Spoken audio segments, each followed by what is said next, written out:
Yeah, I come into the same classroom every day, but every day it's a different place that the students take me.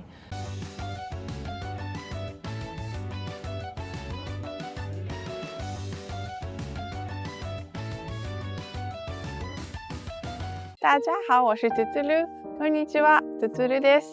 私はちょうど GAS というシドニー大学の大学入学に必要な点数は満たしたけれども、Graduate Academic Skills と呼ばれる準備コースを卒業しました。今回はそのプログラムの感想と、あとどのような内容だったのかっていうのを具体的に紹介していきたいと思います。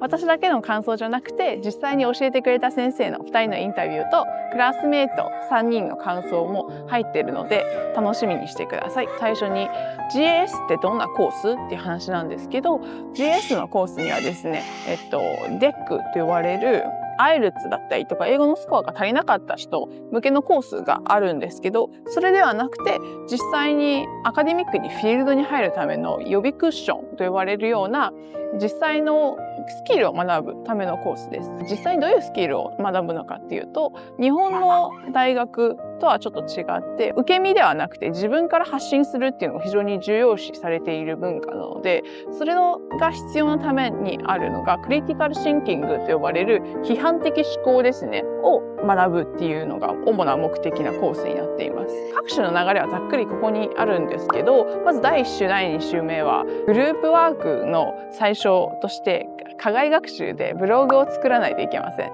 で、次にですね、3週目からはセルフリフレクション、自分自身をクリティカルシンキングを使って振り返るとどのような進歩ができるのかとか、自己批判をした後に次にどのようにつなげるのかとか、そういったような考え方を学びます。で、4から5週目に1000文字のエッセイを書いて、そのエッセイは具体的にどのようなグローバルな問題が起きているのかっていうのを検討した上で完成させます。で、プレゼンテーションを行うっていったような形ですね。で、実はすごく課題活動も超充実してて、アドミンの方がですね、タピオカのティーパーティーを作ってくれたりとか、あと市内観光ですね、学校の観光と、あと生活のサポートといったようなメンタル面だったりとかっていうのも行っていました。で、卒業式は全てのですね、DEC スチューデントと GAS、GS のスチューデント、学生が集まって行うのもありました。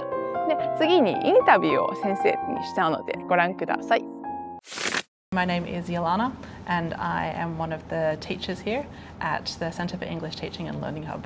And at the moment, I'm teaching on the GAS program. I already leave the academic field for 7 years.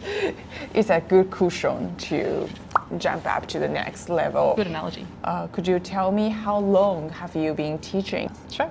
So I've been teaching since 2012, and I started here at the Centre for English Teaching.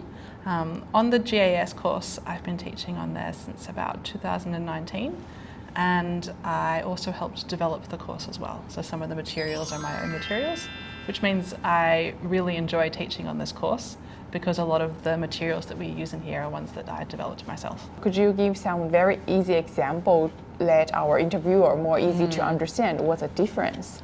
So the big difference between the direct entry course, which is DEC, and the Graduate Academic Skills course, which is GAS, is that for DEC, the students have not yet attained their IELTS required for their university course. So they must pass their DEC course in order to progress into university.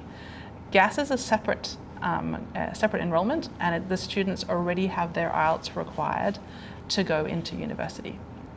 I find that the GAS students are a different kind of student because they've chosen to do this course. So they are very enthusiastic and ready to learn, and they really want to know more about the academic culture at the University of Sydney. One of the big goals of the GAS course is teaching students to be ready to be able to express their own opinion, to be able to contribute to a tutorial discussion, and to be able to present in class. So these are all different things and different skills that we help students with during their GAS course. We already learned how to presentation, how to write blog, and also self-reflection report. I find a lot of students who do the GAS course have never done a presentation before, especially not in English, or they've never contributed to a tutorial discussion before, especially in English. So this course aims to give students the experience of doing that, and to be able to give them a safe environment where they can practice that. The DEC course also offers these things as well, so they do presentations. In fact, they're doing presentations today, and they also do tutorial discussions. Who do you want to recommend to participate in this course? I think anyone who is going to study at a Western university or an Australian university, who want to become more familiar with the academic culture in Australia, should do this course. It's a really great way to get familiar with the academic culture at Sydney University, and to be able to also make friends. I think one of the big things about this course is because the students are so motivated, they do actually bond quite well in the classroom, and I've seen that in this class a lot, that the students become friends, and then they've got a friend when they go onto the campus. There's a lot of students at Sydney University, so if you just know 15 other students, you've already got 15 other friends on campus. Yes, that's true. What if a student who is not confident in their English or I think especially speaking and writing, can they still succeed in GAS? Yeah. Generally, I find week 1 of any course, the students are quiet, the students are shy, it's difficult to get answers, it's difficult to get discussion.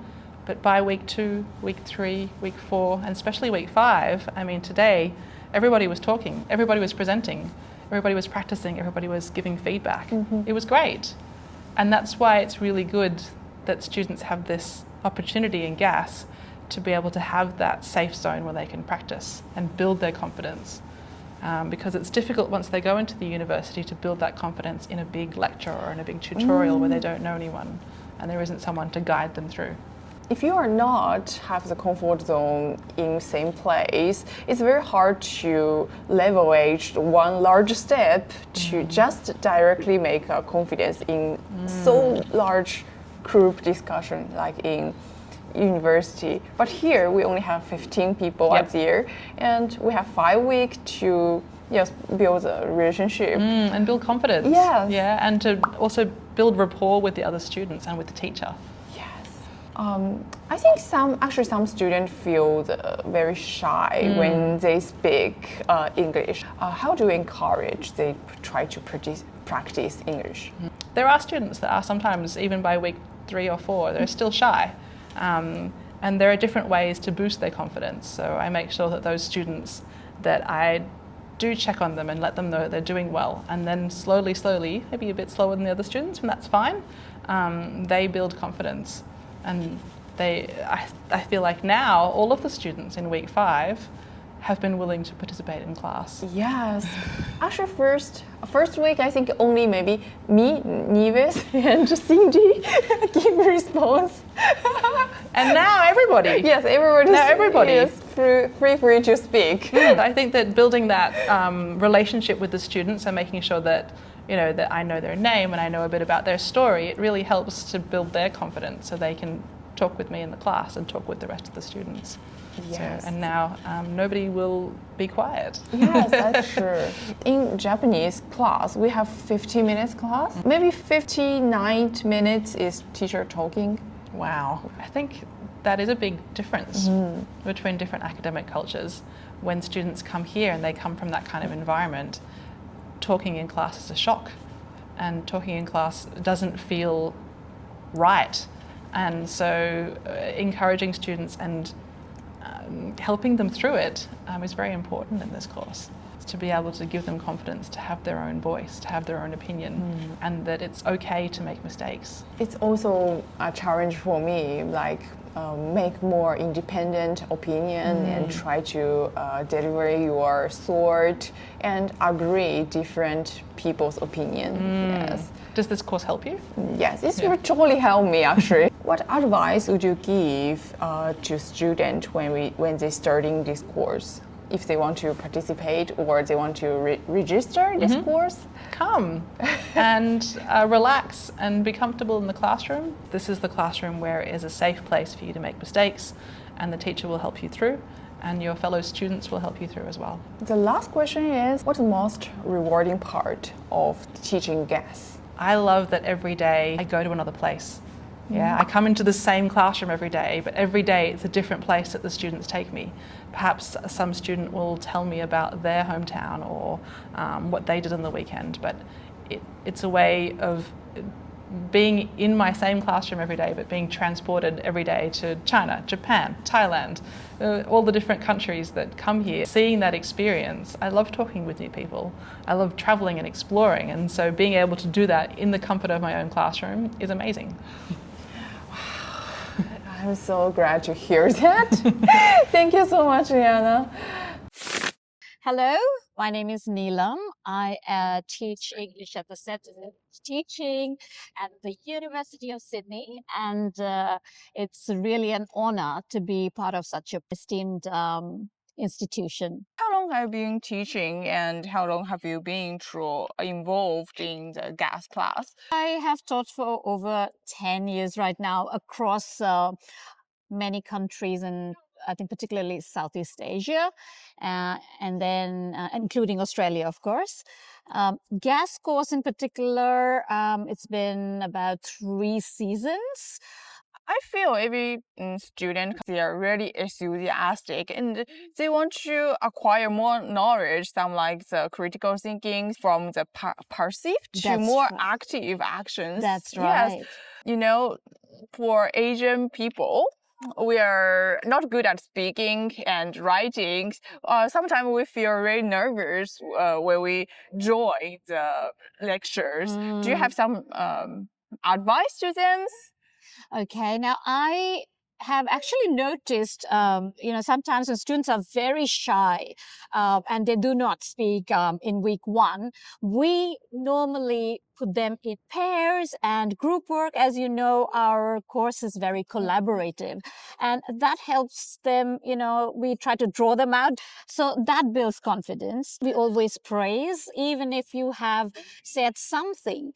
You're most welcome to make mistakes, but it's only scary when you do not speak at all.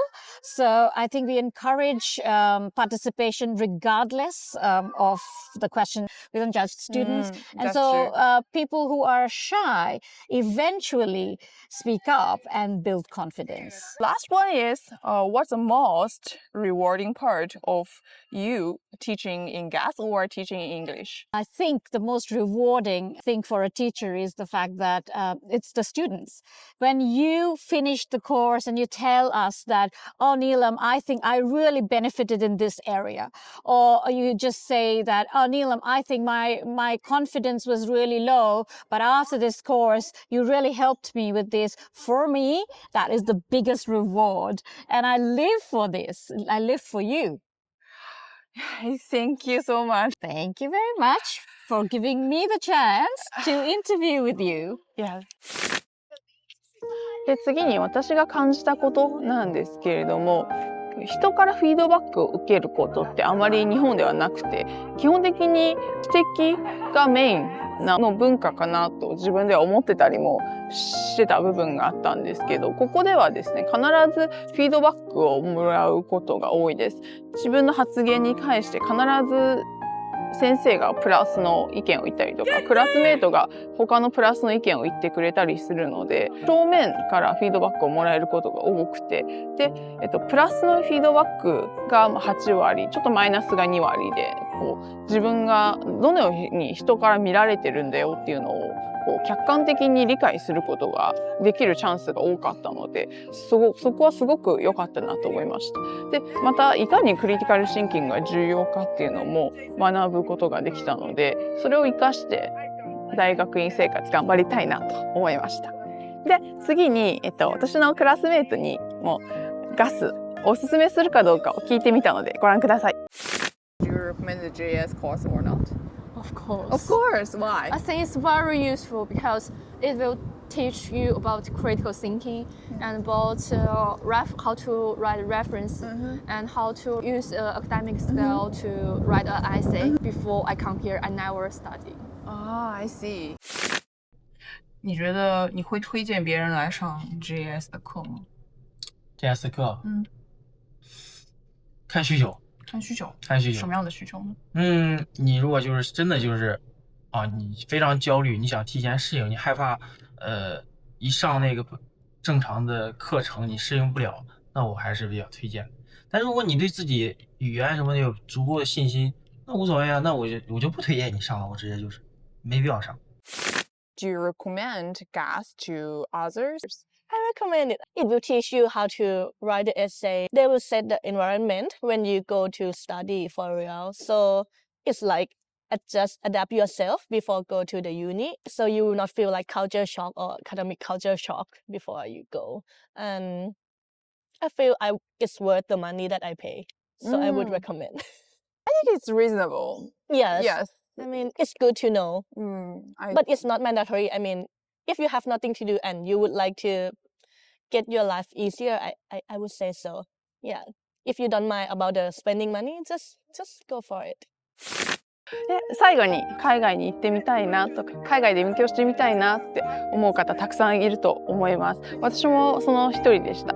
日本の大学の講義ってレクチャーが中心でどうしても受け身になってしまうことが多いなっていうのが私の感想でして、でこの GAS のコースっていうのは受動的なその勉強方法から能動的に発信していくっていうためにどうしたらいいのかっていうのを学ぶコースだなって私は思いました。なのでこの5週間を通してオーストラリアの学習システムに慣れることができたなと思うのが非常に大きい感想です。で、やっぱり海外って自分から発信したりとか人に質問したりするのがすごく難しいなって思うので、その GAS はこの前段階としてクッションの役割を果たしたなと本当に思います。なので海外留学に不安がある方、あと英語の伸びに不安がある方、もしくは、アカデミックな書き方、ライティングに不安がある方はおすすめです。最後までご覧いただきありがとうございました。動画が少しでも参考になった方、いいなって思った方は、ぜひチャンネル登録をよろしくお願いします。